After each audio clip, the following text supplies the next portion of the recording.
John Wick versus Robert McCall. The Equalizer is going up against the Baba Yaga. Two men who are some of the best fighters and killers out there. And even though they tried to retire from the life, well, it managed to drag them back in. So in an all-out fight between the two of them, well, who's going to be the last one standing? Who will be coming out on top? Well, let's get into it. John Wick. He's the ultimate hitman. Just a legendary guy down in the underworld. And even though he managed to get out of the life once, did it for love, was eventually dragged back in when some little Russian prick stole his car and killed his dog. And from there, well, let's just say things kinda got out of hand. But still, John could handle it. And that speaks to really how good he is in a fight. John's strong enough to go up against almost anyone, and has legitimately sent people flying backwards with his punches and kicks. He's also definitely no stranger to fighting against bigger, stronger guys. He even fought against a world-class sumo wrestler, or a guy at the very least who was a promising up-and-comer. And then when he fought against 7'4" Boban Marjanovic, well, John just beat him to death with a book. Definitely one of the more humiliating ways John's killed someone. I don't know which one's worse, getting taken out with a pencil or a library book. I mean, both are bad, both are real bad. What's even worse though is that John just casually puts it back after he's done. Like, well, don't need this anymore, I guess I better check it back in. So bottom line, John's strong. He's also really tough. His suit is actually bulletproof, meaning he's able to take all sorts of shots and keep on going. He's taken some pretty big falls and tumbles before. Punches and kicks don't seem to have any effect on him. He's like the Terminator, just picks himself up and keeps on going and going and going. You can even create a whole category here just about all the car crashes that John has been in. Like, you shouldn't be able to get hit by a car and walk it off that easily. You really shouldn't. But that's just the world that we live in here. John Wick is immune to car crashes. Also, I guess immune to being thrown off buildings. But don't worry, the metal railings slowed him down. What? Are we sure that John is even human? To top it all off, John isn't just borderline superhuman. He's also gotta be one of the best fighters I've ever seen. He's more of a grappler than anything else, but works in stuff like judo, Krav Maga, and jiu-jitsu to take down pretty much everyone he's come across. Seriously, it feels like almost every single assassin out there has taken their shot at John over the course of these 4 movies. They've all failed. His go-to move is just to flip people around and get them on the ground, and then proceed to shoot them in the head. Which, I mean, hey, simple enough. It works, why change it? Keep it simple. And if John doesn't have any guns handy, well, he can kill a guy with pretty much anything else, so not really that big of a deal.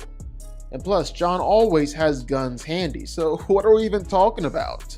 He's insanely accurate, is just constantly hitting headshots like it's nothing. He can take out guys in an instant. If John is coming at you with a gun, you're basically already dead.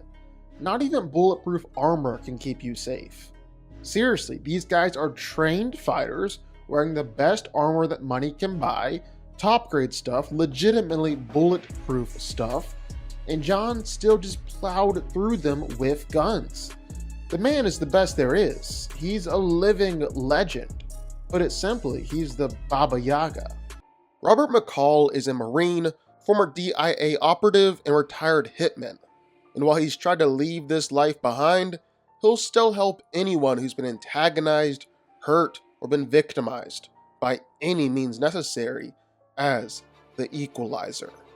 McCall might be older and a bit past his prime, but don't overlook the guy. He's still at peak physical condition for a man his age, like to the point where he's strong enough to not just routinely overpower grown men, but easily break bones, snap necks, kill people with just 1 or 2 moves. Seriously, you don't want to underestimate him. That's what'll get you in trouble. He's also surprisingly fast, like quick enough to disarm a man's gun while he was pointing the gun right at him. And he knows he's fast too. He's regularly timing himself in all his fights in order to beat his personal record, like taking down a group of armed Russian thugs just 28 seconds, while he had no weapon himself to start with. McCall is also able to assess a situation within just milliseconds, reacting faster than everyone around him and always using the environment and the surroundings to win the fight. Lastly, he might be an old man, but he's a tough old man. He's able to withstand an insane amount of pain and punishment, even continue going through gunshots. But honestly, McCall doesn't really get hit all that much.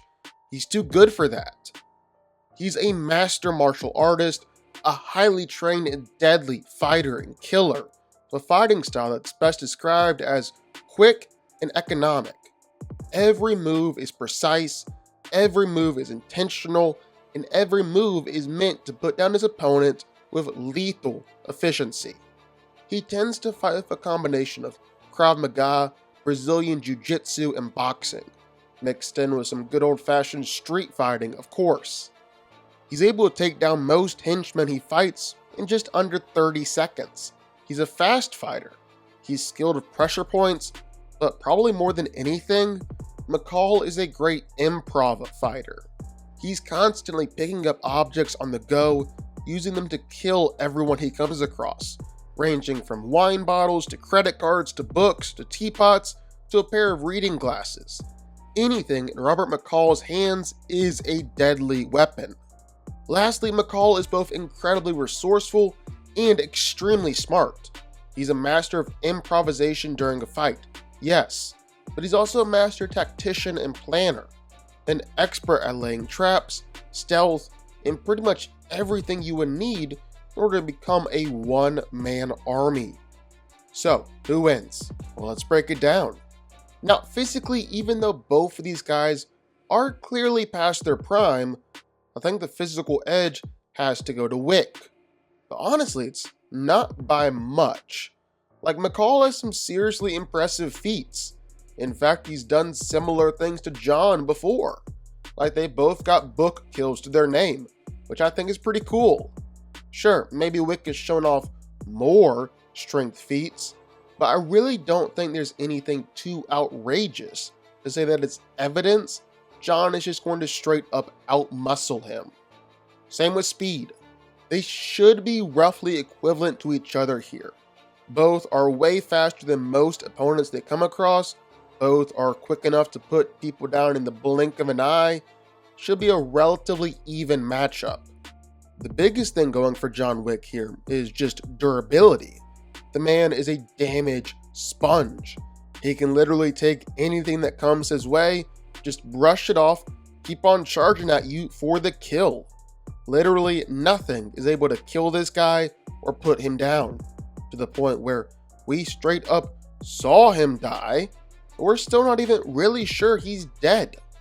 He survived ridiculous falls, being hit by speeding cars pretty much doesn't faze him because he's wearing ridiculous bulletproof armor, while Wick can repeatedly be shot and keep going. Nothing is stopping him. So yeah, obviously durability has to go to John Wick here, and that is a pretty key factor in a fight like this. Now, if we're looking at it from a gunfight perspective, obviously it has to go to John Wick. He's the founder of Gun Fu. He's basically a god with a pistol in his hand. No one is beating him in this area. Literally, no one. He's superhuman. You just gotta watch one of these movies to see that this is what John does. This is what he's all about. Headshot, headshot, headshot. All it is headshots. He's just too good. Sure, McCall is pretty good with a gun too. He's an accurate shot.